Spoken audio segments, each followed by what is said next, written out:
Welcome to the Own It Powercast, the place to be when you get serious about making big changes and accelerating growth in your life and in your relationships. Finally create the life you've always wanted, living life on your own terms. Learn how to take your fear and turn it into powerful choices that will create sustained change. Now your host, Mary Baker. Hey everyone, welcome back to the Own It Powercast, the place to come to get what you need to move yourself forward. Hey, it's Mary Baker and welcome to episode 240, Paying the Price, Unraveling the Cost of Disowned Anger. Well, welcome to a new month where we will start fresh and focus on a very important aspect of self-confidence, of our relationships, and basically our overall well-being, and that is owning our emotions. Now, you've heard me talk a lot on the show about how disowning parts of ourselves is a big deal, and it's a big reason why we struggle. Well, this week, we're going to start out focusing on an emotion that many of us have learned to avoid, especially for women, and that is expressing healthy anger. I can't tell you how many people I have worked with over the years who have suffered so greatly because they were so afraid of anger in general, and then especially their own anger, and didn't know how to own it, much less express it in a healthy way. If this is you, know that there are very good reasons and you're not alone, and you can change it. And we're going to get into some of the why you may struggle with this in a little bit. But before we do, if you do struggle with owning your feelings, especially your anger, consider taking the work a bit deeper and dive into the course that I've been talking about, which is now available. It is an immersive, self-paced 12-module course that is online, but it also comes with a group component where you meet online twice a month with a group of people in a safe space. And you talk about what's going on and what progress you're making and what you're struggling with, and you get the encouragement, the mirroring, and the healthy feedback that you need to do the work. And then there's also the option of working with me one-on-one. So if you're interested in that and you're ready to give yourself the gift of change, hit the link in the show notes and reach out if you have any questions at all. I am right here. Okay, let's get into it. Defining disowned anger. Like, what is disowned anger? What do I mean by that? Disowned anger means the suppression, denial, or avoidance of acknowledging and expressing our feelings of anger. Now, for some people, there's cultural, societal, and personal factors that can cause them to disengage or shut down or stuff their feelings. And they can also perceive anger as unacceptable or threatening, and that can make them consciously or unconsciously push those emotions away.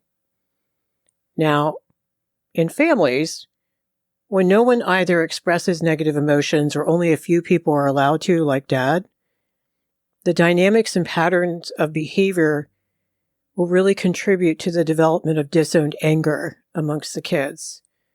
Now, several factors within the family setup can really influence the way we perceive, how we express, or suppress our anger. Let's look at some of the key aspects of this setup in unhealthy families. The first one, probably the most obvious one, is the communication patterns. So obviously, if there's a lack of open communication, you're going to have unexpressed frustrations and unspoken resentments. Communication is going to be characterized by lots of avoidance, lots of silence and silent treatment, and or stack and dynamite, meaning explosive outbursts that come out of the blue oftentimes and create this emotional trauma response in you. And it also creates an environment where expressing anger is discouraged. Like, especially if the child is expressing healthy anger and the parent loses it on them for getting angry or for being upset, what do you think the child's going to walk away with thinking? Well, I won't do that again, is what they're saying. And there's also not wanting to identify with mom's rage, let's say. So the other factor is role expectations. So unhealthy family systems, like we've talked about, often have rigid roles and expectations, and they really discourage family members from challenging authority, especially expressing dissent. Like, that's not going to go well. Kids may learn that expressing anger is not permissible, and that really fosters the development of disowning their anger, because they have to internalize these norms of behavior, right? Another reason is emotional neglect. That's where the family can really contribute to unmet emotional needs, like we've talked about here on the show, and I really get into in the course. So you don't have any mirroring, any reflection back, any validation of your feelings, especially your negative feelings. So that's going to lead to lots of stuffed frustration and unexpressed anger. It doesn't just go poof. Like, I have a lot of clients argue with me over the years, like, oh, that just went away. I was fine. I'm like, really? Where'd it go? Where did it go? It's like energy. It may change form, but it ain't going anywhere. It goes somewhere when we deal with it. The power dynamics, the unhealthy power imbalances within our family, can really inhibit the expression of anger, especially if you're in the less powerful position, because are you going to feel comfortable speaking truth to power? So you might fear negative consequences or retaliation if you express your anger. So you're going to suppress it. What is your choice? There might be social stigmas or taboos associated with anger. And that can really just compound the family's inability to handle kids' emotions.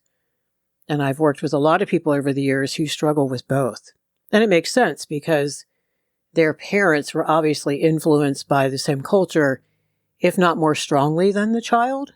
So there's almost no way out of it.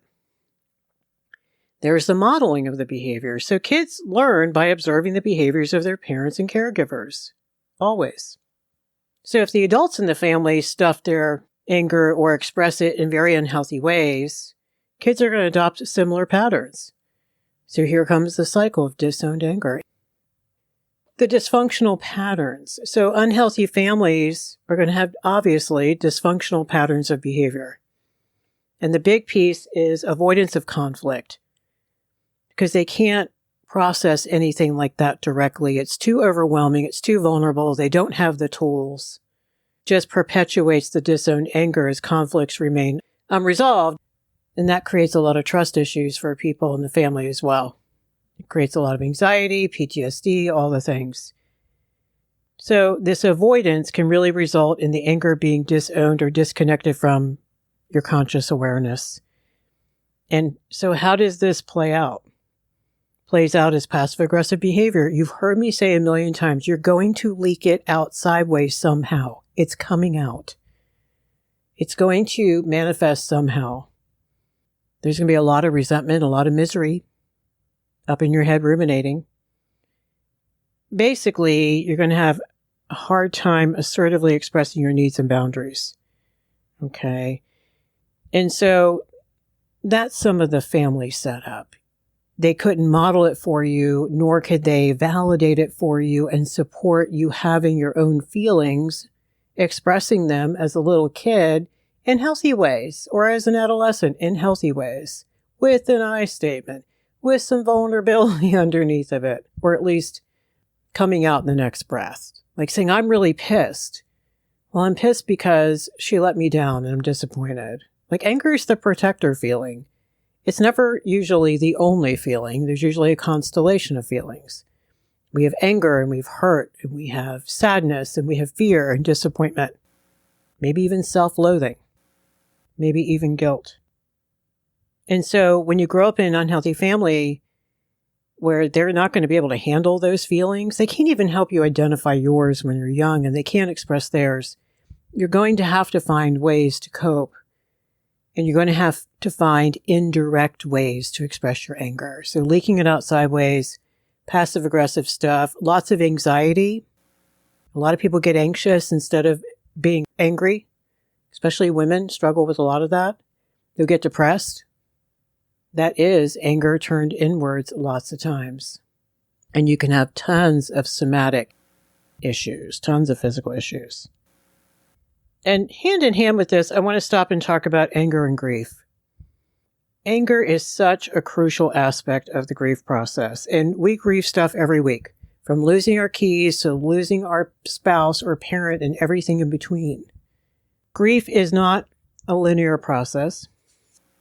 We talk about grief here on the show oftentimes when we talk about boundaries and detachment and how to heal things that have happened to you. And experiencing anger is a natural response to loss and freak out. So let's talk about that and why some people like to skip over it. Okay, what is anger's role in grief? Well, first of all, it's an expression of pain. It's like, no, ouch, oh, hell no. So it's a manifestation of the intense pain and oftentimes the emotional upheaval we feel when something has happened. It is a valid and necessary emotion to process the reality of the situation. You are hitting the wall. You have to hit the wall and say, are you kidding me? This can't be happening. So we come out of denial and it hits us upside the head and we hit the wall and we're trying to shake it and say, no, this isn't true. This can't be true. Or, hey, that was not okay. You just really smashed my foot. Or you called me an awful name. Or you stole my car. Or you just gaslit me. So it's an indicator something's wrong. It is very important.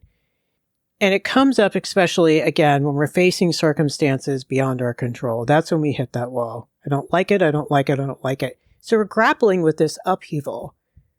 A lot of people like to step over this anger for reasons we talked about just a moment ago. If you grew up with unhealthy models of behavior and struggles to own and express your own anger in healthy ways, then you're going to want to skip to forgiveness or skip the grief process altogether and go medicate with something else. Stay busy, use something, get in another relationship, medicate with food, start a new project, buy lots of things. There are a million ways we can avoid that because the problem is if you don't own the anger, then you don't own your no. And that is why it has a huge impact, not only on people having anxiety and depression and resentment and being miserable, but it also doesn't allow you to define where you end and others begin. Because when you say hell no, you are essentially saying that's not okay with me. That doesn't work for me. I will not tolerate that. I have boundaries. I have self-respect. So it does really link to identity. It also holds the key to the door that holds all of the vulnerable stuff underneath the anger. The overwhelm, the sadness, the fear, the abandonment, the big abyss we don't want to step into, or we feel like we're going to fall into if we process loss. All the vulnerable stuff is behind the door, and that's the other reason why I think people don't want to open it. So if they touch their anger, then they're going to get in touch with that. And I think that's a key point. So if you struggle with that, there's just very good reasons why you have had that clamped down pretty tight. But you gotta open it at some point. We all do, if we want to be healthy. It is integral to healing. We have to acknowledge and express our anger. We are invalidating ourselves if we don't. We're invalidating what happened. How are you going to process your childhood or bad things that happened 2 years ago if you don't let yourself get good and angry about it? You don't stay angry. It's grief anger. Most anger is grief anger. It is so authentic in its self-honoring, I think. And so when we skip over the anger phase, what happens is it becomes unresolved grief. It is incomplete. It's delayed. We're just kicking the can. And then we also end up with a lot of resentment. And I think resentment is unresolved grief. We have not done the work yet. And we haven't done our work within the work in terms of how we see ourselves in that situation, which is why a lot of times we skip it because it's just too hard because the shame and the guilt comes up and it feels like it's going to overwhelm us. But it will sit below the surface, as we know, impacting our emotional well-being and our true ability, I think, to fully engage in life, to fully feel alive. Even deeper, it means incomplete self-integration is the term. We're not honoring all the aspects of ourselves. We're shoving stuff in the closet and slamming the door, and we're not owning that. So we're only halfway showing up for our life. Think about moments when you have been able to express something to someone, and it felt awful at first, yes, but the relief that you felt afterwards, how much lighter you felt. That's what I'm talking about. I mean, grief is so individual and unique. Everyone has their own process, but I also think there are some universal aspects to it. And I think a lot of this work, when one does their childhood work and they work on their self-confidence and they're working on their assertiveness, you have to do the grief work. That's why I also put that in the course. You have to do it. I've watched people step over it, step around it, tap in a little bit to it, and then jump back out. It doesn't work. Everything you want is on the other side of that grief. All the good stuff. But you have to give yourself permission to feel, and permission to feel the bad stuff. It doesn't make you a bad person. Speaking of you as a person, let's talk more about how disowned anger and negative self-image go together. People who struggle to express their anger usually, even if they don't admit it out loud, see themselves deep down as passive or powerless at the end of the day. So this really contributes to a distortion of your self-concept. It's not a real image. So there are a lot of pieces of this, and everyone's different, but here are some things that I think resonate for most people, that I've worked with anyway. So when they struggle to express their anger, it has like this cascade of effects that ultimately help shape a negative self-image. So let's talk about some of those. If you're suppressing your emotions is the first one. If you are avoiding, acknowledging, and expressing your anger, and you consistently push it away or deny it, it doesn't disappear. It's right below the surface. It does influence your thoughts or behaviors. Think about for a moment when you obsessed about something that happened that you didn't address directly with the person or the people, and how you walked around for days pissed off and resentful, and how you talked to everybody else about the situation but them. It is unresolved, and our brains don't like things unresolved. And the more we talk about them or they have all the power. There's no empowerment in that. There is total victimhood. And sometimes we are true victims. I'm not minimizing that. I'm talking about when we make ourselves victims. And so there's this perception of passivity. People who struggle to express their anger are going to perceive themselves as passive or powerless because there's that inability to assert their needs. They're not setting boundaries. They're not doing all of those things. So that just contributes to a self-image that feels weak or ineffective. They don't see themselves as empowered enough to take care of things, to address things, to confront in a healthy way. So then you're going to internalize the belief that you're not capable of standing up for yourself. You're not capable of defending your rights or expressing your needs effectively, and then you can't negotiate in relationships either. That has a whole cascade of its own of problems. So then there's this cycle of self-blame. So people who can't express their anger often have frustration and a lot of internal conflict, which also, by the way, creates a lot of anxiety. So if they're not able to express things in a healthy way, they're going to turn those emotions inward. They often engage in self-blame for not being able to assert themselves or communicate their needs. So they spend half of their time pacing the room, pissed at the other person, and the other half pissed at themselves. This all has a huge impact on self-confidence. If you have a repeated pattern of stuffing your feelings and not addressing things individually and not addressing things directly, you're going to believe that you don't even have the strength to do that. It's a vicious cycle. So that feeds into validation dependence. When we look out there to be okay, We're going to be so dependent on external validation. You people pleasers, talking to you, where we seek approval from other people to compensate for our perceived inadequacies. That's what we do. We look out there to be okay. And that's why the show is called Own It. So you look within to be okay. But how can you feel good about yourself? Because deep down, you know you're doing that. You know you're doing that. You know you're dependent on whether people are happy with you today. It creates a conditional self-worth that is in everyone else's hands but your own. So we're going to also avoid conflict, obviously, if we can't express anger. We're also very afraid of dealing with other people's anger. So while this may give you a short-term sense of relief, it really reinforces the belief that you're incapable of handling conflict. So that just perpetuates that negative self-image, that you can't handle conflict or handle yourself. This is a reinforcing cycle.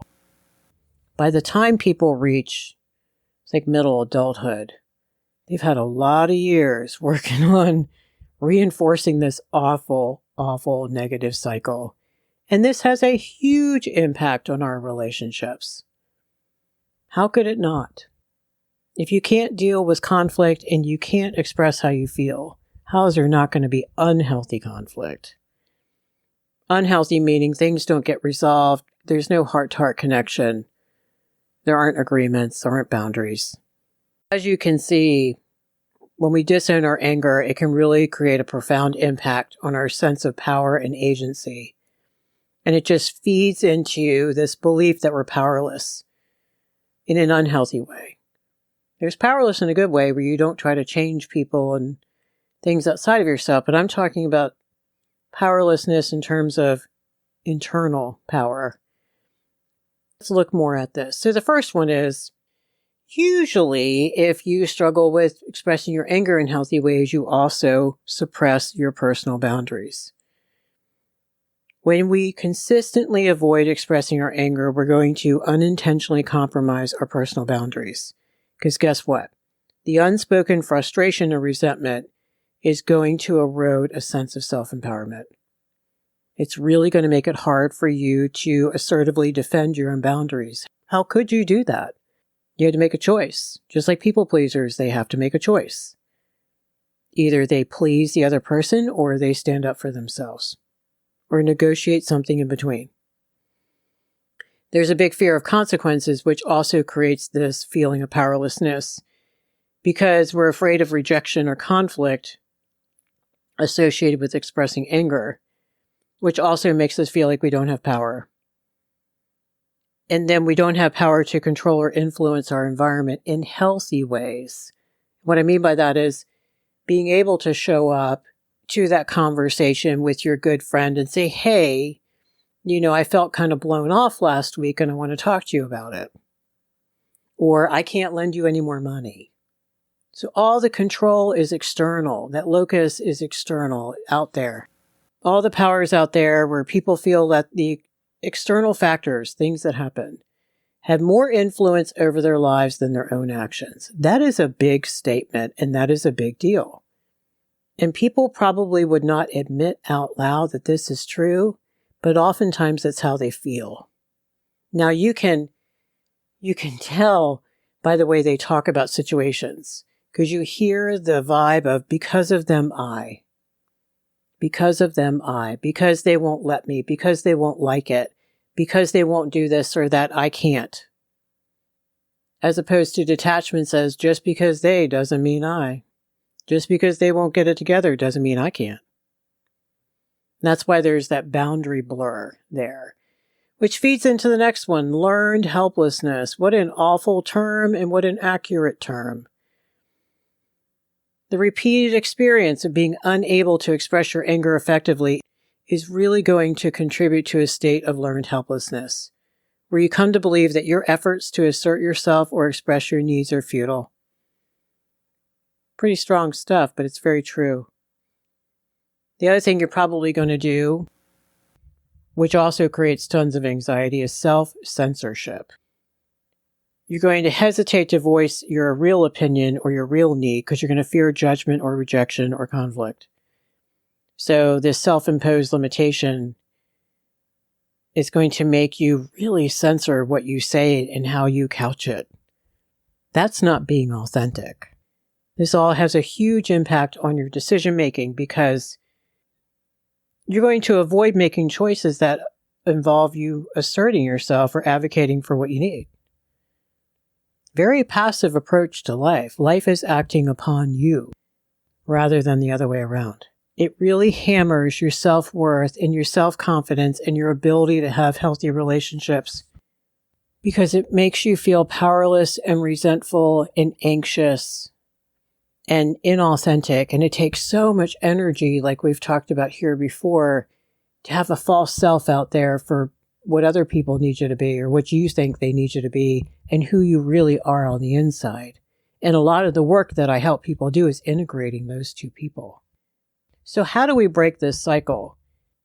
Well, it's a combination of several things, and let me touch on some of these before we go. Well, the first one is you have to get real and you have to get honest with yourself. A lot of self-reflection. Journaling really helps, especially when you feel anger or frustration and you know you're not ready to talk about it yet. That's okay. Write about situations that trigger your emotions and how you typically respond. So you're also owning, and this is how I handled it. Now, this is not to beat yourself up. This is just to acknowledge. We can't change anything we're not honest about. We know that. Then acknowledge and validate your emotions. Just really practice it quietly within yourself.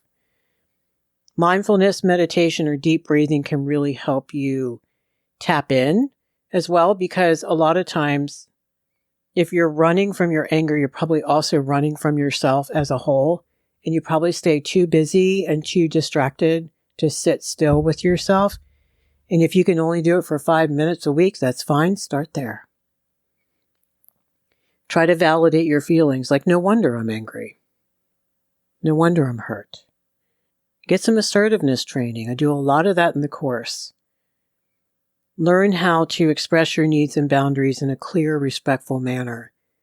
Don't be embarrassed that you don't know how to do it, because your family was supposed to teach you that many years ago and they couldn't. So now you have to learn it as an adult, and that's okay. Better to learn it than not. Learn about healthy boundaries and get some help around self-assessment with your boundaries. This is very vulnerable work, but very important. Be very kind to yourself as you go along, noticing your lack of boundaries. And know this is a learning process. Also, work on your negative self-perceptions. Try to turn them around. Try to get some positive affirmations going that are real. Like, I can do this. I can get better. I'm learning how to own and express my healthy anger. I'm learning. That's honest. You're not saying I already do it. You're not saying it's easy. You're not saying that you like it. You're saying I'm learning. I want to be healthier. I don't want to stuff my feelings anymore. I don't want to lie to people and tell them I'm fine. And then the gradual exposure is a big thing, and I encourage you, if there's trauma back there, get some therapy. If you've done a lot of that work, but you still stuff your feelings, work with a coach, get a support group. My course really works on this to help you get in touch with what you really think and feel and need and how to express that. And you do a little bit at a time in a very controlled, constructive manner. You do it with safe people. You start to desensitize your fear of anger. You start to learn what is healthy and unhealthy anger expressed. Unhealthy meaning very reactive anger, really shaming and crappy and explosive and unhealthy and passive-aggressive and manipulative. That's unhealthy anger. Healthy anger is, I'm really pissed that this happened and I need to talk to you about that. And I need to figure out what my boundaries are. And I might need to grieve some things that I thought were different. It takes commitment to growth. It takes consistent work over time to work through this. This is changeable. It is. I watch people do it, but you cannot do it alone. And you have to treat it as a process, as a practice that you get up every day and you practice again and you practice some more and you get better and better and better. You have to be kind to yourself. You have to understand that change takes time and it's okay. You're going to mess this up along the way because everyone does. You're going to do the no wonder. You're going to validate your feelings, and you're not going to disown it anymore. Addressing disowned anger involves not only acknowledging our suppressed emotions, but I think challenging the negative self-perceptions that developed as a result. Getting coaching, getting some safe people around you is crucial to work on this. Don't try to do this by yourself, please. You'll just get frustrated. It takes courage to do this work. You need to be ready. You need to have some safe places to do it in, and you need time. So if you want to show up and do this work, be proud of yourself. Because if you're thinking about it, you're getting ready. So today we got into the intricate relationship between disowned anger, how it creates a negative self-image, and a feeling of powerlessness in our life. We got into the psychological dynamics within unhealthy family setups that can really impact our personal well-being, especially because suppressed anger leads to a distortion of self, how we see ourselves. It creates feelings of passivity and powerlessness and looking out there to be okay and looking out there for everyone else to behave so we can be okay. And finally, we talked about the importance of acknowledging healthy anger in the grieving process, and that skipping this essential phase is really going to hinder true self-honoring and get in the way of a healing journey. Thank you so much for hanging out with me today. Heavy topic, necessary topic. I hope you walked away with something that you can use and work on. And if you think this episode would be helpful for someone you know, please pass it along. If you want to do the course, hit the link in the show notes. You can join the private Facebook group there as well. I do Facebook Live sessions every Wednesday night. You can jump in there. Those are great. Because there's other people in the group working on this stuff just like you are. All right. Pay it forward. Keep focusing on you, and I'll see you next time.